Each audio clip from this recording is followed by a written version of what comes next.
I'm Shay Russell from mining.com.au, and joining me today is Richard Carleton, the CEO of the Canadian Securities Exchange.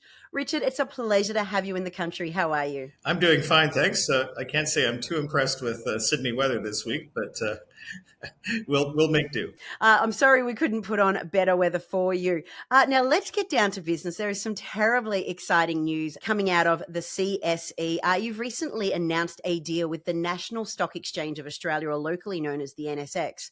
Richard, can you please summarise this transaction for me? Well, there are a lot of moving parts, but basically we have launched a scheme of arrangement to acquire all of the shares for NSX. It's, of course, listed on the Australian Stock Exchange. And we wish to take the company private, and we have to obtain approval of the Australian courts, ASIC, the Australian Market Regulator, and of course the shareholders of NSX.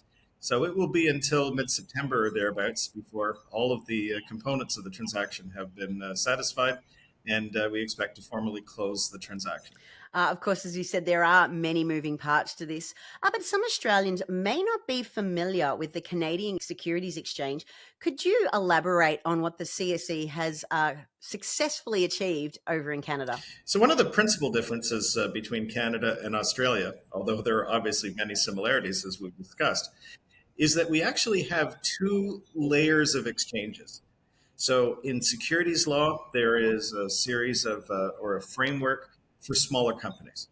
And similarly, there are exchanges which have rules which are tailored to smaller companies. So smaller boards, less prescriptive corporate governance, longer timelines to complete quarterly reporting and annual financial audits. Generally speaking, to provide a lower cost profile and a friendlier environment for companies to engage in their capital formation activities. Australia, of course, doesn't have that. There's one rule book that applies equally to a mining company, for example, whether you're BHP or Rio Tinto or an early stage explorer in Western Australia. And we think that there's an opportunity to address that gap, focus on that part of the market, which we know has been suffering a great deal over the last few years, and provide a friendly environment for these companies to meet their capital formation and company development goals with an exchange that is specifically tuned to their requirements.